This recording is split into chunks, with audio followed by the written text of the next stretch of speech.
The first concert I remember going to was Ed Sheeran. I went Wow. to an Ed Sheeran concert, and he was the one that inspired me. Amazing Pop Culture Podcast. Clover's daughter. Welcome. Thank you so much. How are you? I am extremely excited to be here. So I want to know your origin story.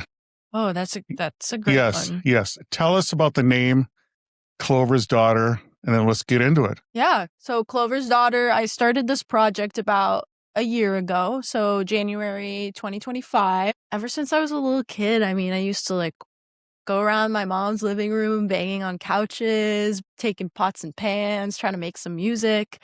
And I was always in love with music. It's something that always gravitated towards me, storytelling, everything along those lines. And I knew I wanted to create a project that was so true and honest and authentic to myself. And I took some time to really practice my craft. I spent years doing open mics. I spent years trying to learn all my instruments, trying to understand what I am as an artist and what I want to share. And one day I woke up and Clover's daughter was kind of just a random name that popped up in my head. I knew I kind of wanted to go use an alter ego. I didn't want to use my name. And I'm a little superstitious. Are you? Yeah, I'm into vibes and superstition and 100%. Yeah, so tell me. Clover, lucky clover, 4-leaf clover. I wanted to kind of include that, and then just kind of sticking with my heritage of I'm my parents' daughter, and so I stuck those two together, and it felt super right. And that's where Clover's daughter was born. And since then, I released 3 different complete projects. I did 2 EPs and an album. And I just was really inspired to try to break out of genre norms. So what does that mean? Yeah, a lot of people, the first thing when they ask me, what kind of music do you make? And you are expected to say a genre. And I don't necessarily agree with that because I love to write based on how I'm feeling, whatever situation I'm in, whatever scenario is around me. And so I don't like to box myself into a certain category, a certain sound of music, because it might not necessarily match with what I'm feeling at the moment. And so I really like to just take inspiration from artists I love and sounds that I love and kind of just creating a jumble of genres, as you would put it. So when did you know this is something I can do? This was relatively recently of something I can do. I've always loved it ever since I was a kid, but I never thought it would be something that I could do as a career and chase the dream, turn it from a hobby and a passion into something that's real and something that is measurable and something that can be shared to the world. And I was a journalist for a little while. I did journalism for about 4 years. And so I learned a little bit of the marketing skills. I learned some of the skills that kind of translate into music. And so when I learned those skills, I decided, honestly, it's something I loved my whole life. I continue to love, and I always find myself wanting to come back to it. Nothing really satisfied the itch of my brain besides music. And it was only fair to myself to give it a try and really go for it. Now I want to go back to genres.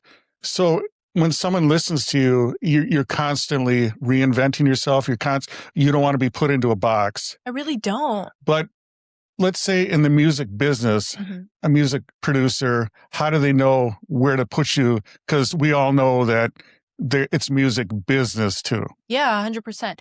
I think I am lucky that I'm an independent artist. And as an independent artist, indie is a genre. It's kind of like an umbrella of kind of all genres, honestly. So when people do ask me and when I have to categorize myself, I categorize myself as an indie artist. I do draw from pop and alternative elements. Pop is a super, super large umbrella of genres. It's very much the 4 count of music. It has a very commercial sound, very specific kind of like plugins and reverbs and effects on the music that translates to majority of genres. And so if I had to tell a music producer, hey, my name is Clover's daughter and I would like to make a song with you, or hey, I would like you to pitch my music, or I would like to get sync placed for film or TV, I would umbrella myself under indie pop. Where are you most comfortable in music and where are you most uncomfortable? Ooh, that's a great question. I think I'm most comfortable on stage. You know, I spent a lot of time before I even started writing my own music. I spent a lot of time performing, just covers, performing in my room, performing to my friends, to my parents, and then it eventually translated to performing on stage. And let me tell you, it was really bad starting off. I had a lot of stage fright. I always overthought, could never get it through an entire song. Something always happened to go wrong. What went wrong? Either I'm like in the complete wrong key of a song and noticing like a quarter of the way through, and then it sounds really bad, and I'm looking out in the audience and people are like really trying to compose themselves and not make fun of me, and sometimes, you know, I would forget the words and start mumbling, and then it would just turn into a little bit of a disaster. But I think something about like that exposure therapy of doing it so frequently, like I did open mics 3 times a week Wow. for almost 5 years. Wow. Yeah, so I really forced myself, even the days that I really didn't want to, that I felt too vulnerable or that I felt like I wasn't prepared, I still pushed myself to do it because I knew like being uncomfortable in that situation could allow me to come up with ways to like, you know, figure out what I can do in moments when things do go wrong, because, you know, that's kind of life. Things go wrong. There's nothing you can do about it. And so I wanted ways to professionally be able to move past it without making it super obvious. And so I really, really forced myself to continue to do it and to continue to practice. And so since then, I have felt extremely comfortable performing on stage. It's something I love to do as an artist. It feels very rewarding too. Like you spend so much time in the studio working on a song, working on a project. You overthink it before it comes out. It comes out, you get a response, you're so happy about it. And then the cherry on top for me is playing it to the audience. You know, it's like, it's not, it doesn't feel like you spent all that time and then there's like this disconnect that it's you versus a device. And now it's you in front of actual people that you're playing to. So that's something I'm the most like comfortable with, that I love doing. I think the most uncomfortable part is definitely like being super vulnerable. I mean, like that's a hard thing to do. I am very like, I'm a very emotional person and I am in tune with my emotions, but sometimes it's like hard to put that into words and share that with people that I don't necessarily know, and have that open heart. Um, but I have noticed like people are very responsive towards it and people are very supportive towards it, and a lot of the feelings that I write about are very universal, and it feels really good to know that like, yes, it is uncomfortable, but a lot of people experience these emotions and I'm not alone through them. And so it kind of creates that community and that support. And that's, I mean, the main reason why I fell in love with music as just someone who listens and someone who enjoys it is it's such a relatable feeling. It's something that a lot of people experience, and no matter like what language, where you are in life, how old you are, music kind of brings everyone together. And that's something like that nothing compares to for me. Do you do everything yourself? Do you have someone to help you? Yeah, so me and my co-producer Naveed Fana, we create all our music together. It started off in creating it in our bedroom.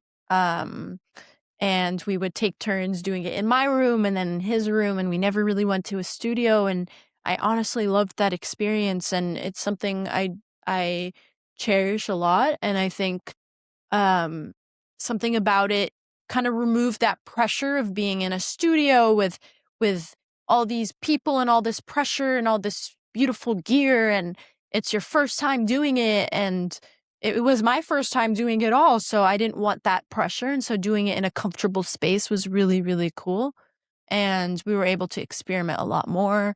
We didn't have any time restraints. We really just took our time with it.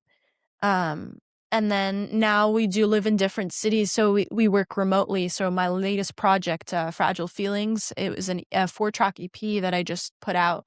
We did it completely remote. So we would hop on this platform that was able to like share your screen of your DAW, which is the software that you use to create music. And we'd be able to like jump in and add whatever we would like to the program. And it's kind of just a shared space. And so we created that together. Now, with all this digital, you're remote, you're using technology. How do you make that human? How do you make that warm and not just get lost in the plugins? Yeah, no, 100%. I mean, I definitely, as a listener of, I love old music and I love new music.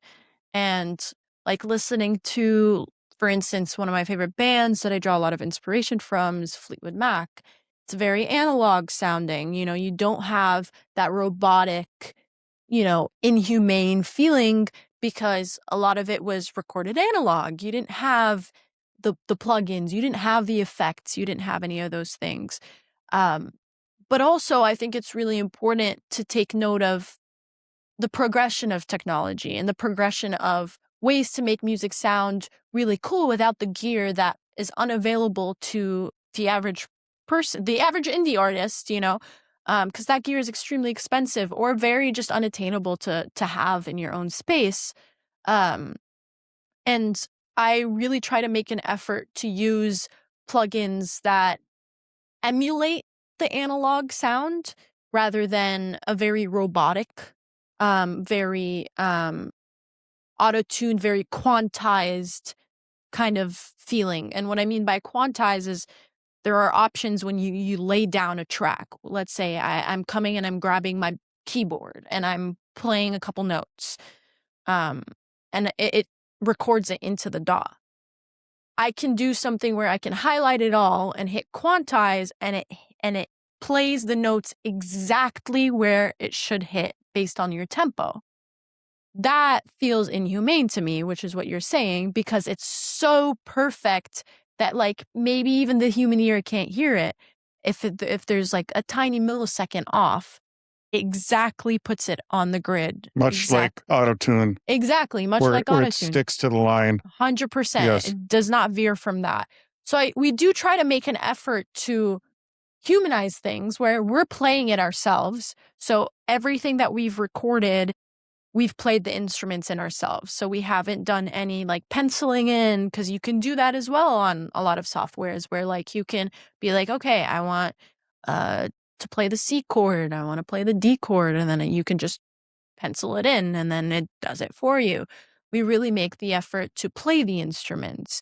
And when we record something and there's a little bit of a flaw, but it still flows in, we make the effort to use that take because we're human. I mean, it can't be exactly perfect all the time. And I think there's something about listening to a track and seeing the flaws that aren't too glaringly obvious where it takes away from a track that is beautiful and that has that human element. Is it difficult to stop messing with the song? Do you reach a point where you're like, yeah, I got to stop. I'm messing with it too much and just let it breathe on its own? I think certain songs for sure. My album, Am I Worth It? I released in August, and it's a 10-track album. And that album specifically was really heavily inspired by Daft Punk. Daft Punk is a big inspiration of mine, and I really wanted to take that like modern. I wanted to do like a modern twist Daft Punk, and so have some of that like disco funk element that they have in some of their bass lines, and their synths, but turn that into something that's a little softer on my side of things. And songs like that were very hard to mess with because a lot of that is electronic, and playing with like trying to come up with synth sounds is something that you can honestly spend countless, hundreds of hours doing. And it got to the point where I had to tell myself, like, if I fell in love with a sound when I created it, I should just trust my gut and stick to it because I could find a different sound that I like. Probably could find a different sound that I like even better, but then I would be spending hundreds of hours trying to do that. And then it would take away from all the other things that I would like to do in the track. So it's kind of this balance that you have to live with. And being an artist, you really have to let go of that perfectionism. And I learned that. It took me a long time to learn that. I am a very much like perfectionism fanatic, if you would like to say, and I love things to be perfect. But I realized as an artist, like you that's not sustainable. It's not something that works long term. It will burn you out. It will take away from the art. It'll take away from the beauty, and it will also take away from my joy of doing it. Um, and so you kind of just have to trust your gut, Yes. trust your feeling, and just let it be. So how much when you're performing, you talked about earlier doing your open mics, how much did your face express, like if you're in the wrong key, did it come out on your face? Dramatically. Yes.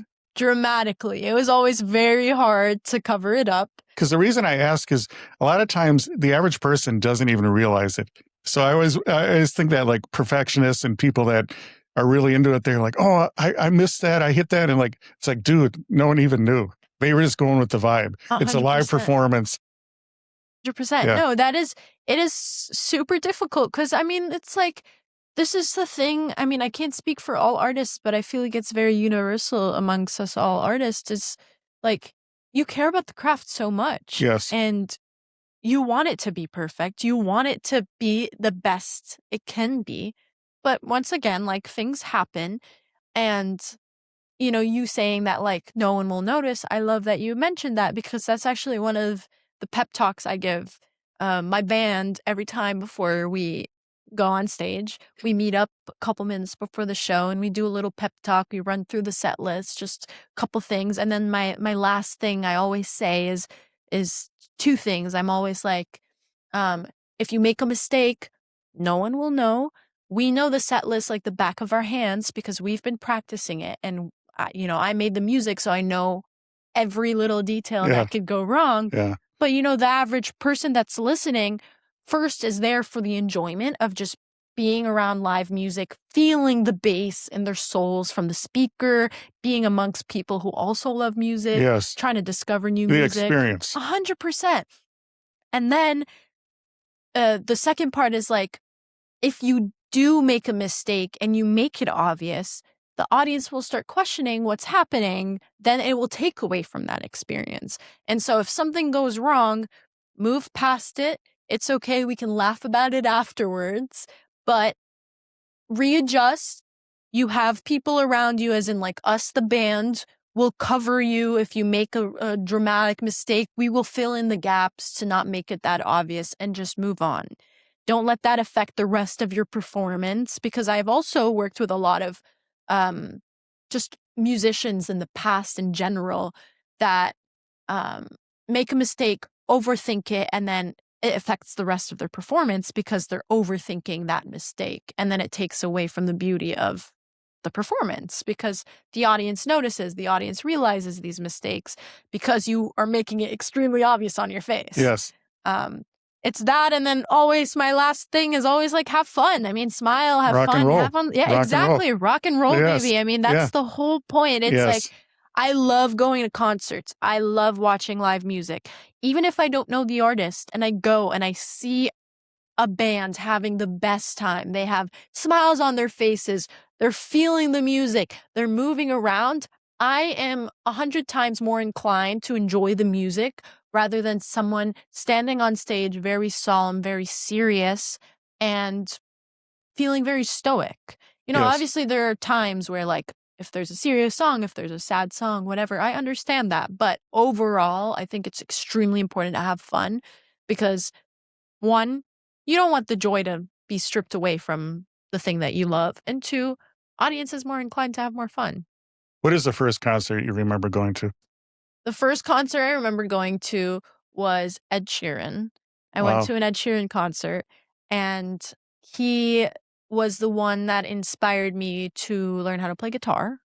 Um, my uncle knew I was a big Ed Sheeran fan at the time. I was maybe 12 or 13, and he surprised me and took me to the Ed Sheeran concert. And at the time, Wow. I'm not quite sure what he does nowadays. I'm not very No, much yeah, in it's fine. tune with him, Yeah. but at the time, he was using a looper, so it was Okay. only him on stage, and he had this big pedal, and he would connect his guitar to it, and he would create an entire song just using his guitar, and he would loop every single element, and it felt so magical. Oh, you loved it. I loved it. I felt like I was very much sucked in. Like I forgot about the world. Wow. I was very much all in, and it felt so magical. Did it have a street performer vibe? Because you It see, really yeah, did. yeah, It really did, on an elevated level. Like something about his presence. So he had a charisma. He really did. He really had a stage presence. He was extremely talented, and he's still a very Yes, talented yes. musician. You also the sound of an arena, the speakers blaring, like that is just also just another Just the added buzz. layer. Just Yeah. the buzz. Oh my The God. energy. Oh my God. Was it a constant scream? Oh, constant. It was so good. And then I do remember like going home that day, and at the time I didn't know how to play any instruments. Really? Yeah. I just sang, and I self-taught myself everything that I know right Wow. now. And I just sang at the time, and I turned to my mom and I was like, I have $100 in my pocket. I'm gonna go to Guitar Center and I'm gonna get myself a guitar. And I went, and the worker did kind of laugh at me because he was like, there's no guitar for $100. And I was like, There anything should be. that's used, Yes. anything, Yeah. anything. Help He me was out. able to pull something out that was very busted, but it did the job. I went home and I learned how to play all the basic chords of the guitar, which kind of like allows you to play most songs. Pop is very much like a 4-structure chord. Once you kind of learn the basic chords, you can play anything. In about 3 days, I sat down on YouTube and just grinded for hours and Obsessive. hours and hours. Yeah, I obsessed over it. And then since then I fell in love, and then my love for different guitars came alive, of being like, Tell us okay. about that. Yeah, I mean, once I kind of like understood what a guitar can do, there's a lot of beauty to a guitar. It's not just the looks. It's very much every guitar sounds different, and why it sounds different is because of the wood. It's because of the material that it's made from. The first guitar I had was plastic, so it really didn't have that much beauty to it. But I think it was a perfect first guitar for me to Sure. just learn and see if I liked it, if I didn't, all that. Once I liked that, I sold that one, and I moved You on did? to my next Okay. one. Yeah. Sold it for You're like not a maybe collector. $20. Okay. Not a collector, Yeah. no. No sentimental value. No, No. not really. No. Not really. I'm a big minimalist Oh, when that's it comes cool. to my music gear. I like to have my go-to acoustic, my go-to electric, my MIDI keyboard, my MIDI drum track, call it a day. I make it very simple, and my mic. And then if I really want like specific gear, I'll go like for a certain song, I'll go rent it out, or I'll ask a couple musician buddies to see. It's a very supportive community. We like to share gear. So I keep it very minimalistic. But when it comes to the guitars, yeah, I moved on to my next guitar, which was an Epiphone, and it was also a great basic guitar that I used, and that's when I started learning a little bit more complicated songs of like finger picking and stylizing things to make it my own and not just exactly how the record plays it. And um then I got over that one and I sold it for a new guitar. And this is where I started to really fall in love with the bodies of guitars and what they can do. And that's me coming back to the wood. there's certain woods and guitars that sound different based on how they're aged. And that's how they price guitars. It's like, this wood is maple or oak or mahogany, for instance, and they're like, okay, the wood's in really good condition right now, and they're anticipating this wood to age very well if the guitar was treated well, and if it was taken care of, and if it was maintained well, and so they'll price it a little higher because they know it's going to sound good later down the line. A lot of guitars, if they're taken care of well and it's good wood, they sound a lot better years down the line. And that's why a lot of the like old classic vintage guitars at stores are extremely expensive, the very old ones, because they have somehow aged extremely beautiful where they don't sound like any other guitar. What's the ultimate guitar to you? Your dream guitar? My dream guitar is the guitar I own right now, Wow. actually. Yes, I made it to my dream guitar, which is a Gibson L00 Studio. And so it's this beautiful, beautiful sounding guitar made out of mahogany, beautiful body where your typical guitar is pretty thick bodied. I'm a small girl, and performing sometimes, like, I don't perform that much on stage with a guitar anymore. I used to. Now I have my band and I like to move around a lot. But when I do perform with it, I don't want something extremely big. I want to be able to move around a little bit. And so with this guitar, the body is super curved. And so it's a beautiful sized body. And something about the sound is just so magical. It's the first time since I've owned this guitar, which is about 3 years now. It's the first time ever where I have not felt inclined to go to the store and look at other That's it. guitars. And that's how you know. You reach your guitar nirvana. Yeah, it really is how Yes, you knew, because yes. it was always like I would want to go to the guitar store like every other day and go play guitars for hours until they tell me, are you going to buy something or are you going to leave? Yeah. And I have not been inclined to do that Wow. because it's just, it's everything I want. Is there a sadness to that, though, that you've reached the pinnacle of guitarist? Or are you satisfied in the, like, this is where I'm at, I love it? I think I'm satisfied because All right. honestly, there's so much music gear to like fixate on if I wanted that Yes. fixation. But it does the job. It does everything I want. So Yes. now I'm just like more excited that like I have a guitar that sounds the way I want it to sound to make more music. How Naveed and I record our music when it comes to acoustic sounds. So this is my acoustic guitar. Yes. Is we actually just mic the guitar and go raw. Okay. So we keep the beauty of the guitar. So we mic it up on different angles and play the guitar and maybe add a little bit of reverb, but not like depending on the song. But besides that, do not alter the sound of that guitar. When it comes to electric, that's a whole different. I assume rock and roll that. Yeah, when we're it comes talking to rock and roll. electric, Yes. that's a whole different thing. Electric yes. guitar doesn't really matter what it's made of because, yeah, electric guitar doesn't matter because when you're playing it, you can't hear it without an amp. And so that doesn't really matter.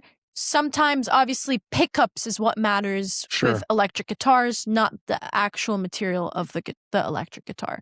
So it's like the different pickups have different mics, have different sounds, and that's what matters more on electric guitars.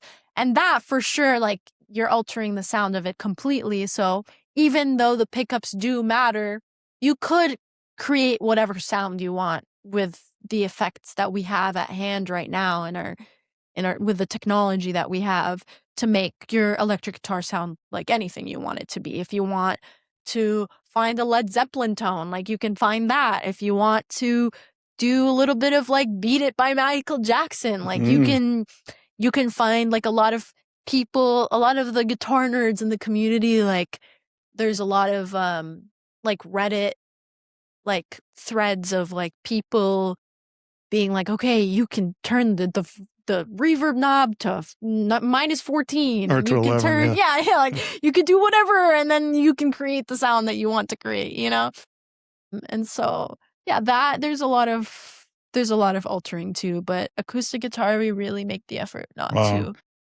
And it's so funny you talk about nerds on Reddit versus performers. They obsess so much about details, and like the performer's like, yeah, I don't know, I just grabbed a guitar and I played it. It's so funny how the obsession versus the Yeah, art. 100%. So if you had to say, are you more artist, more technician, where do you lie? Because you love the tech too. I do love the tech. I love both. I really do. I love the creation of the art, and I also love the performance of the art. I do feel heavily inspired when I'm producing the music. I mean, starting the way I make music is I honestly don't come in with an idea most of the time. Yeah, let's get into that. I want to know how a song is born. Yeah. I don't necessarily come in with an idea. You don't? I don't. Okay. I've tried that for a little bit before I started, like when I was introducing myself into songwriting before I created Clover's Daughter. And I would just sit down and like, I wanted to teach myself like how to produce before I started my project. And so I sat down and I would like write a song on the guitar and then come and try to translate it. And it just never hit the way I Okay. wanted it to. You don't like notes then? You don't like to Yeah. have stuff written down? I don't think Yes. so. Yeah.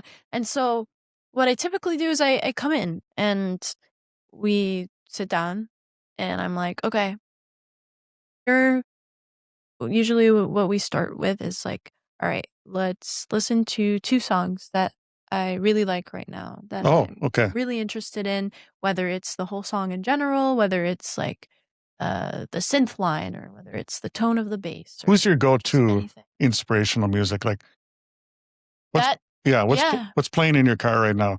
Kind of stuff. yeah. Playing on your earbuds. For sure. A lot of Fleetwood Mac. Back to the Fleetwood Mac. Yeah, back to Fleetwood Mac. Big Why do you like Fleetwood Mac? inspirations.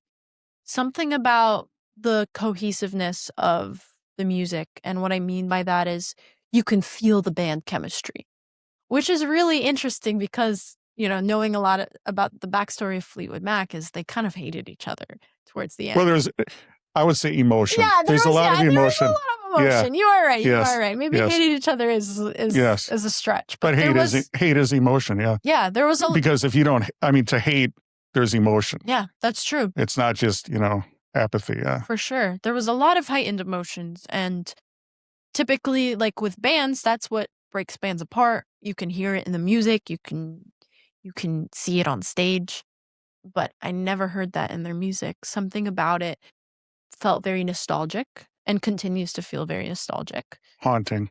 Very haunting. And I love using that word to describe vocals, to describe effects, because a lot of people take that word and they're like, oh, are you scared or whatever? And it's like, no, it's different than saying I'm haunted by horror movies, and it's a dreamlike quality. It's a haunting. It really is. Yeah, it feels like I'm floating. Yes. It's deja vu. Yeah. Yes. Yeah. It's like, yes, 100%. Very much. So Stevie Nicks, is that when you think Fleetwood Mac or not necessarily? I mean, all of them in general, but I mean, Stevie Nicks is legendary in my books, but the whole band, I mean, everyone together just creating the music, and also something about the simplicity of it too is why I always come back to it. Is we were talking about this earlier of like you saying, when do you know, like, how do you know when to stop? Yes. Right? And I draw that inspiration. Like I always try to think back, okay, Fleetwood Mac. It's beautiful. It feels full. It feels whole, yet it's simple.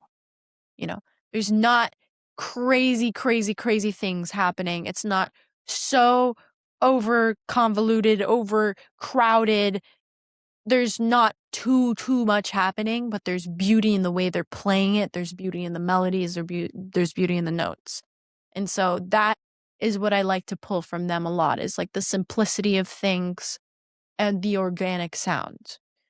I also mentioned Daft Punk. I love Daft Punk. Which is, Daft Punk sampling. Yes, just something about, like, I do really think they they broke ground for a lot of artists, and they really played with that quote unquote experimental sound of like really trying things that were once again quote unquote unconventional. Um and I love that. Like, I love listening to a song and being like, whoa, that's something I've never heard before. Or whoa, that's really interesting. That caught my attention. And that's all I can like hear in the song. So I got to ask you, vocals, you're going from Stevie Nicks Mm-hmm. that has that breathy, earthy, to Daft Punk, Mm-hmm. which is singing through vocoders and messing Mm-hmm. with their voice. Yeah. 100%. So you like both ends of the spectrum. I do. And Yeah. actually, almost 95% of my music, I have a breathy voice and I sing that way, but I layer it with a vocoder. So all of my music takes both sides of that. So when I really like to mesh that. And that's what I mean by like the genre blending, is I really like, Yes. you would think Fleetwood Mac and Daft Punk and you'd be Yeah. like, well, how do those go hand in Yeah. hand, right? Like they don't, but you can make it work. You can take elements from them. And so I use vocoder in almost 90% of my songs. I have vocoder layered under my track. And so a lot of Daft Punk is they kill their actual original vocal and you only hear the vocoder. I don't do that. I combine both. So you can hear my actual vocal and then the vocoder is just following exactly what I'm doing. And then I manipulate the sound of the vocoder to blend in with that breathiness so it doesn't feel like a robot over a human, and Yes. it's a little more realistic. So when you're performing, do you want it to sound exactly like your record, or do you want it just as you go? Every performance is different. I think a combination of both. I think definitely like it's important for me that the audience that does know the music is able to like follow along and sing along and like recognizes the song where it's not extremely different from the record. But I do like the like human element too, of like if someone has a really good idea for like a riff in that moment, or someone wants to change something up a little bit and it fits in and it blends in, I'm very much open to that. So it And you're doesn't. able to ride with that. Yeah, I Okay, am able to okay, ride with that. Okay. I mean, as long as like the structure is the same and the tempo's the same, that's honestly the biggest things that really matter. I mean, I wrote the music, I know it like the back of my hand, and I think it's really impressive when I see an artist live and it sounds a little different from the record, but it still has that beauty and it's still recognizable. And so then I leave falling in love with both versions, being like, I love the studio version. I also love the live version. And the live version isn't out on platforms, so I can't listen to it. So I'm more inclined to be like, I want to go to another show of theirs to hear that live version. And in the meantime, I'll keep listening to the studio version. Who do you feel is the best performer live? Oof. Or one that you've seen live? Like, That's a really hard question. because the reason I ask is because you like to go to shows and just that feeling of energy. Also, how do you feel about performing with backing tracks? I mean, does that bother you, or? It does. Okay. It does. I have never done it. I honestly refuse to do it right now at this stage of my career. I very much understand if I was playing an arena, the way sound travels, the way things go. If you're playing a, 60, 70 show tour, you're playing every night for, months and months. I fully understand the backing vocals to make things smoother, to make things the way it should be, I guess. But as an indie, relatively mid-sized artist, it's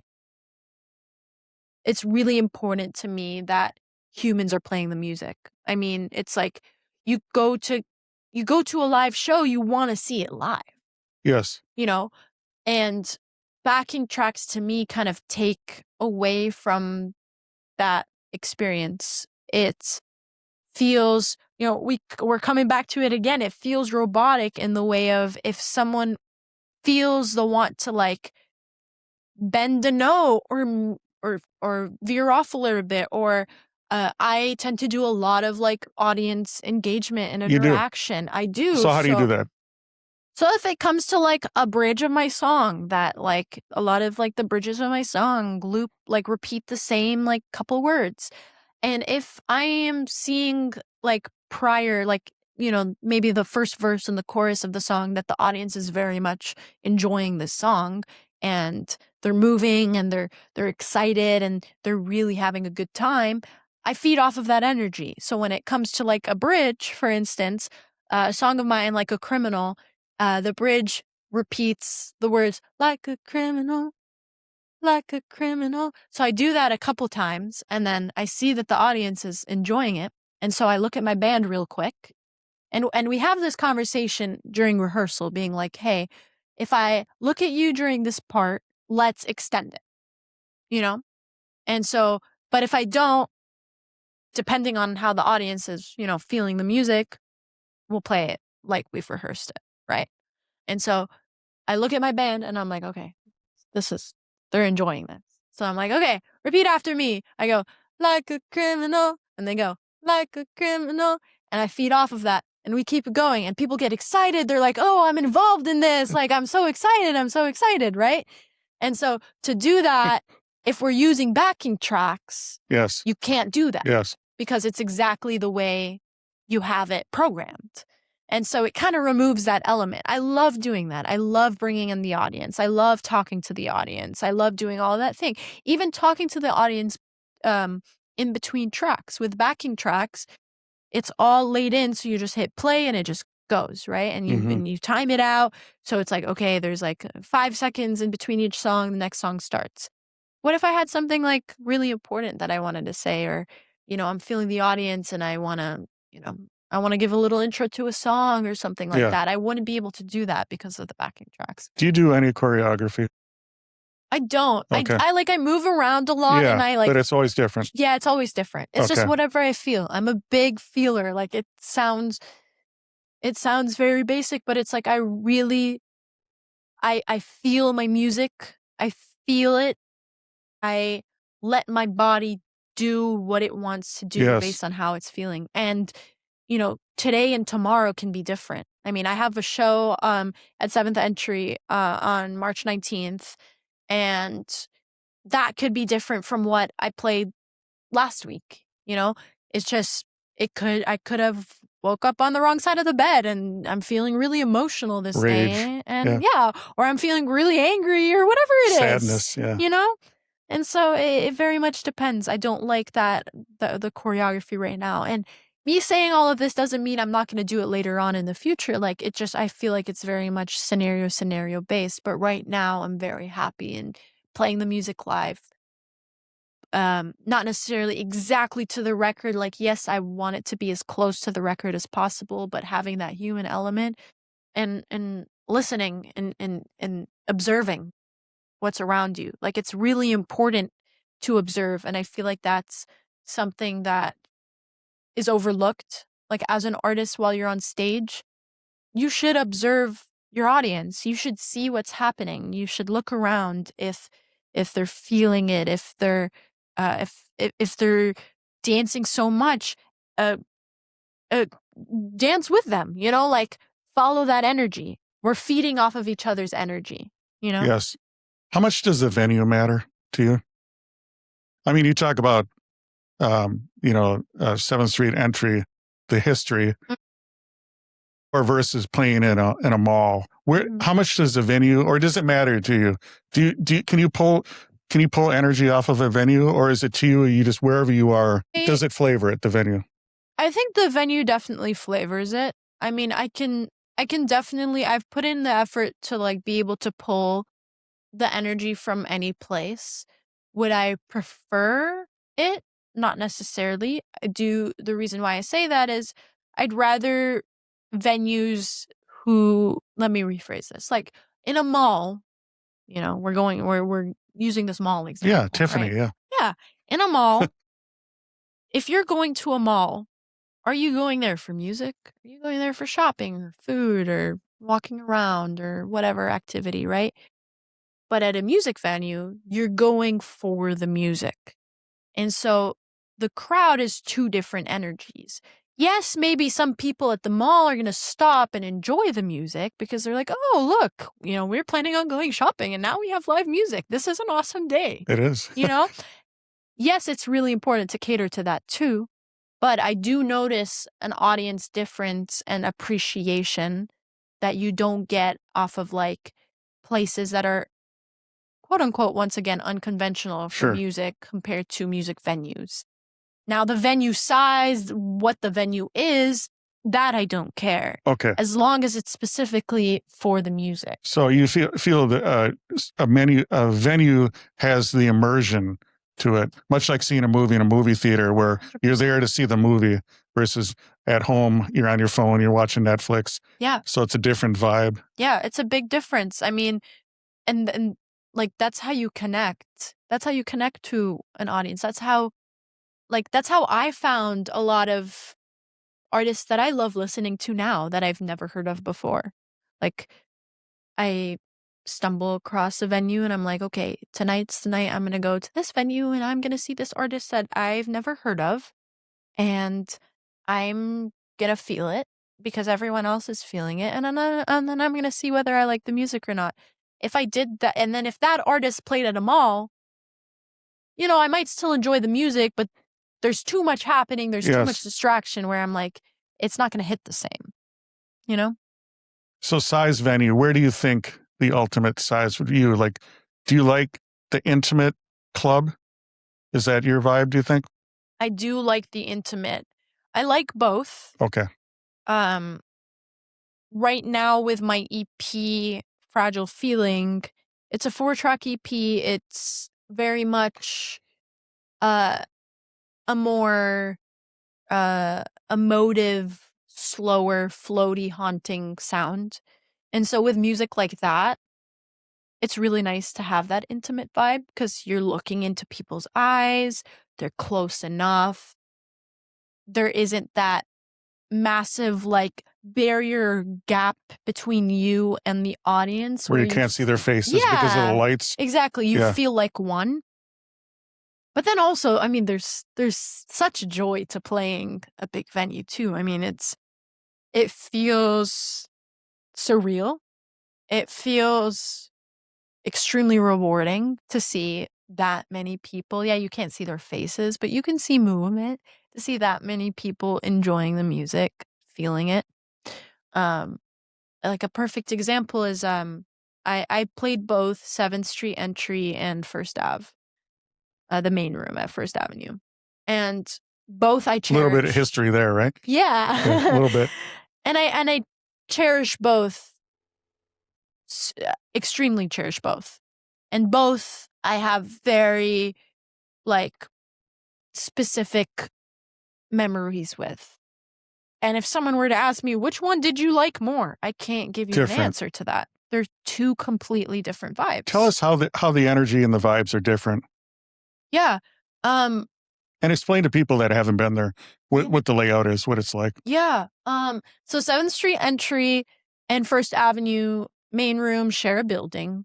And the building's like split in half. And it's like the one half is the main room and the other half is 7th Street Entry. 7th Street Entry is about like 250 capacity. A pretty small, dark, intimate stage. Very thin as well. It's not a tall, it's a short stage. That's what I mean by thin. It's a short stage. Okay. So you're almost even to the audience that are standing there. So you're not really like looking down on them too much, anything along those lines. And I feel like that plays a big role too, is you're almost eye level with them. And I think that's really important too, of like, I'm connecting with you, but I'm not above you in the way. Like, interesting. I'm not superior to you. I'm not better than you. I'm not superior. We have the same feelings. It's universal. We connect. Yeah, I'm slightly higher so you can see me. So we're not all flat and you can't see me, but we're connecting. We're the same. We're human, and that's how it feels at 7th Street Entry. It is pretty snug Sure. You're pretty close to the Yes. people around you. So you're inclined to have conversation on your right, have conversation on your left, and front, behind, because most likely you might elbow someone by accident. You say, I'm sorry, and then you have that conversation. Oh, have you heard of Clover's daughter? Oh, Yeah. I'm here for this person. I'm here Yeah. for this person. Something along those lines. Which I think is really cool because it builds that community. It causes people to have those conversations, to talk, to enjoy it. And then the merch is like you take 2 steps, and then the merch table is like sharing it with the bar, and the bar is pretty small. Yeah. And so it's very much like we're all in this together. That's what 7th Street feels like. Cave-like. Yeah, Yes. we're all equal. We're all in it Yes. together. We're all here for the love of music, and that's that. How are the acoustics? Beautiful. So they actually just upgraded their sound system. They did. Yeah, and it sounds really good in there. It sounded great beforehand, but this is like on another level of greatness. And it really just allows you to fully be immersed. You're not, which I think is really important, because sometimes before the music, the sound could bleed from the other main room if there's an event happening in the main room too. Now with these speakers, it's like you're fully immersed. You're not really, you totally forget that there's another venue next door. Now the comparison to First Avenue's main room, that's a much bigger space. I believe it's maybe around 1,500 capacity. There's a balcony, so there's an upper level. The stage is extremely tall. There's a big barricade, and then there's a big distance between the stage, the barricade, and then the audience. Lights are very bright, as in like all bigger stages, you need to be lit. And so there's that separation between you and the audience. And so the audience could be more inclined to be more distracted compared to 7th Entry, because 7th Entry, you're on the same level. It's snug. You're all close to each other. The main room, you're a bit further apart. You're a bit more removed. There's a lot more space to move around. You can go explore. There's different bars. There's an upstairs. You can move around. Merch is at a whole different spot. And so it feels like more like a little adventure, which is still really enjoyable as an audience member, but it is very different. And I think as a new artist, as a smaller artist, playing venues like 7th Street is very important to me, because I want to make those one-on-one connections. I want to talk to the audience after. I want to make those fans. I want to connect. With a venue like Main Room, of course, my little heart, I'm so happy. I'm pleasing that 4-year-old Noor that was like running around, that was, so excited to make music, never thought I would be playing on a stage this big, and super rewarding. But the nerves are a lot higher. The pressure is a lot more, because there's a lot more people. There's a lot, riding on it. Yes. And you don't make that face-to-face connection. And so I think it's something that I need to learn how to find the comfort on bigger stages like that through myself and my band, rather than relying on looking at people's faces. So do you play differently? I think so. You do, no matter what. I think so. Yeah, it's like you put yourself in front of a room of 250 people compared to 1,500. You're most likely going to, no matter what. Act different no matter what. Okay. Maybe not intentionally. And what do you think that difference is? How do you play differently? I think I really have to trust my gut that I'm doing a good job. Okay. And I have to very much enjoy and have fun with my band and not feed off of the audience as much, because I can't see them. The lights are super bright. They're pretty far apart. And you just have to have that trust you know? There's a lot of that trust in being like, I'm doing a great job. Audience is having fun. Although I can't see them, I hope they're having fun. Because if you get in your head, you start to think about it too much, you're gonna ruin the rest of the set. You're gonna ruin the rest of your show. Okay. So there's a lot of leap of faith. Social media. Social media. Social media on the artist today is incredible. Do you feel social media wants you to become a good artist, or they just want you to crank out content? That's a great question. Social media itself, or So, for example, audiences that TikTok, Instagram, do you think the business, they want people to discover a new artist, or they want, we don't care, crank out content? So what are your feelings on social media, and how do you use it? Yeah, I think that is a great question that I think I do have an opinion on. I think I'm still trying to discover what it So is. far, what are you thinking? Yeah, I mean, I use social media as my art, like, Clover's daughter is my Instagram and all of my social media.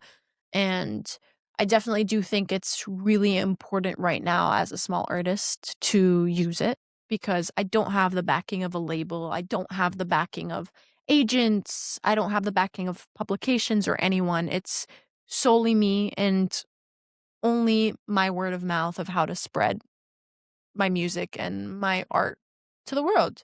And the best way to do that right now is social media, because it's very widely accessible. However, I do think that a lot of the way the algorithms work is it doesn't necessarily always show you unless you're consistent. So if you're not pumping out so much content, I believe, at least with my experience, is the algorithm isn't pushing you as much to new viewers. And so it's a lot harder to get recognized on social media through people that don't know you. And there's only so much word of mouth you could do. There's only so much I could be like, hey, can you tell your friend about Clover's daughter? And then can you tell your family about, there's only so much you can do doing that. Yes. And then it's like, are they actually fans like of the music and the art, or is it because they feel obligated to like do it because they're a friend of yours and they want to support, you know what I mean? Like, there's a little bit of that. I want to find the true people, the true fans, the true audience who truly loves the music and truly listens. And to do that, you have to grind. That's my experience right now, is you have to push out that content. You have to be consistent. You have to put it out for that recognition. And once that recognition comes, you can then drop off. Like, I mean, I see a lot of like artists that I love that I scroll back and I do my homework. I scroll back and I see, and it's like, yeah, they post very consistently. Maybe like every 2 days they'd post something, and it was consistent. It was all the time, and it was professionally shot and all of these things. And then it's like, once they got their base, their support, that they have a foundation, they dropped off. And it's like, they know that these people will support them if they're not posting every 2 days. They enjoy the music. And then they have that fan base that they're building off of. And then that word of mouth becomes a lot easier because there's a massive group of people that are doing that. Yeah. Who's an artist that you can think of that you like on social media, that the way they're putting it together is something that you dig? Yeah. There's an artist. Her name is Lizzie McAlpine. She started off doing music on YouTube, I believe. So she would post covers on YouTube, and she was very consistent with it. And she would post maybe every 2 days, whatever the timeline was. And then she did it on Instagram as well. And then she released a project, and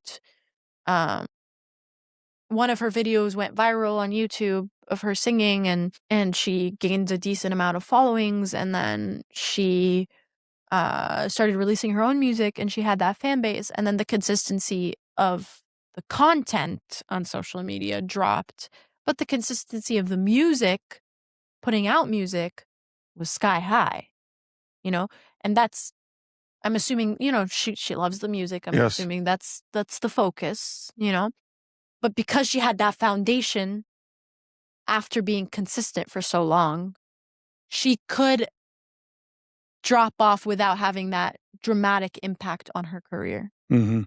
And then now it's like she posts whenever she wants to and it doesn't matter, and she's doing extremely well, and like she's a really great musician. She has a lot of music out. Sometimes she doesn't post for like 2 months, but when she does, it's like the engagement is sky high, and it's because she had that foundation and they support her for her and for her work. And so it's this complicated dynamic. I mean, Sure. I hate social media. You do. You I hate really it. do. Okay. I really do. I think it's like, because I'm doing it all myself right now, everything.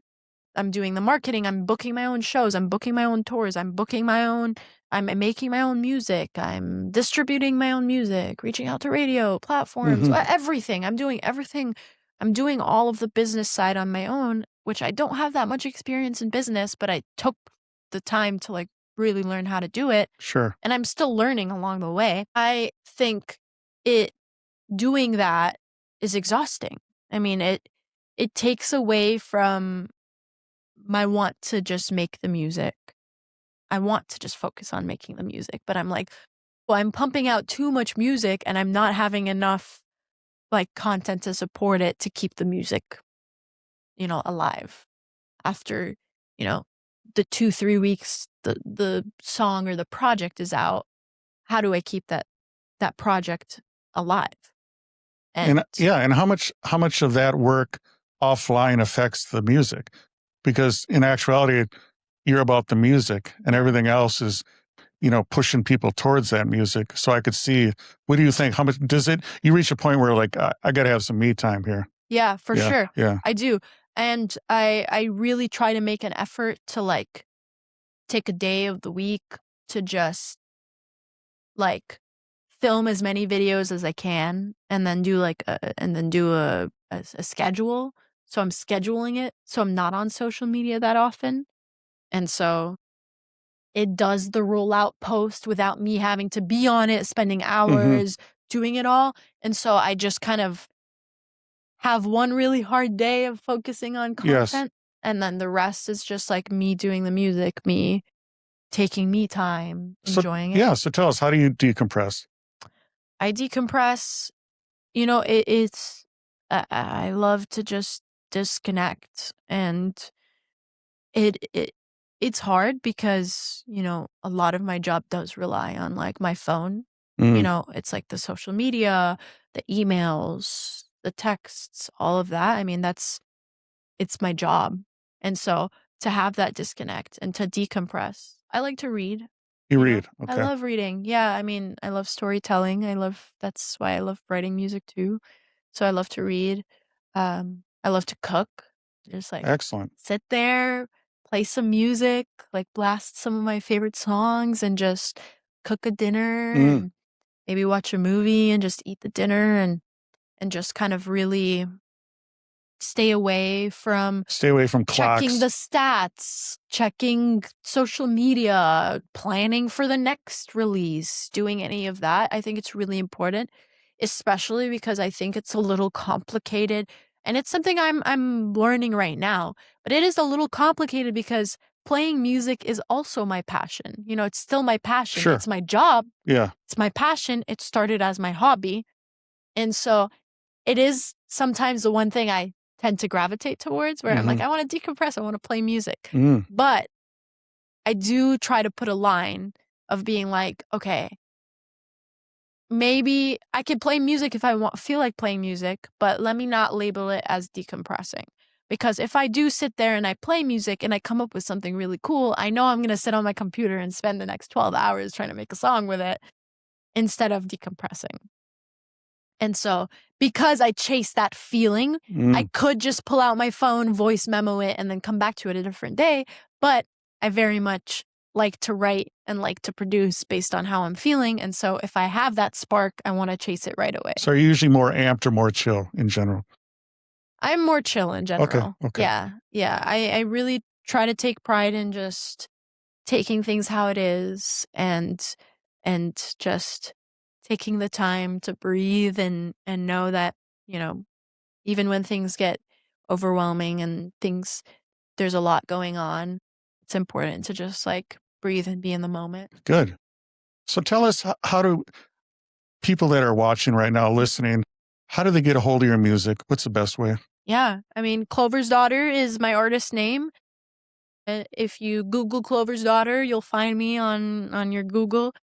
But I also have a link tree. It's called, Linktree backslash Clover's Daughter, and it has all of my content, all of my arts, everything along those lines. You can also stream me on any platform. I'm on everything: Apple Music, Spotify, Deezer, Tidal, honestly, any platform you use, YouTube Music. Just Clover's Daughter. Do you have a Patreon? I don't. That is something I do want to get into. I do want to get into a Patreon, and I want to do like exclusive like listens of like songs and like drop music early for audience members and things along those lines. So I need to get on that. But I also have a Bandcamp. Sure. But yeah, you can find me on any platform, Clover's Daughter, including social media. Awesome. Yeah. So what do we got 2 EPs out, you said? Yeah, so I have two EPs out. One just came out. It's called Fragile Feeling. It's a 4-track EP. I am so proud of this EP. I worked extremely hard on it, and I do think it's the most raw storytelling that I've done. It's the most vulnerable I've ever been. Wow. And to describe it maybe in like 3 words, it's haunting. It's extremely emotive, and it's extremely immersive. Excellent. And I'm extremely proud of it. My favorite song off of the EP is called The Sun. So yeah, that I have that, and then I have another EP, which is my debut EP that I dropped. It's called Bittersweet. I dropped that. A lot of emotion. Yeah, very much. So yeah. So Bittersweet is a 5-track EP that I released in April of 2025. That was the first Wonderful. debut. And then I also have an album. It's a 10-track album. It's called Am I Worth It? Also emotive. And that was extremely fun to make. Super fun. You really go through a roller coaster of emotions with it. A little bit of dance music, a little bit of funk, a little bit of orchestra. You get it all. You get a story from top to bottom. I highly suggest listening to it from top to bottom. They will. And yeah, it's just I'm very honored to be making music, to be sharing it with people. There's so much more to come. I'm so excited. Yes. Playing around town a lot too. I have a show at 7th Street Entry on the 19th, and I have another show at 7th Street Entry as well on April 3rd, and I play a headline show at Zora Darling on April 16th. So I'll be around town a lot, bouncing around, playing some music. Please come say hi. Wow. It'll be a great time. So I hope you had a good time tonight. This was super fun. Good. I had a lot of fun. This was really Awesome. great. Rock and roll. Rock and roll. All right. We'll see you next time. Thank you.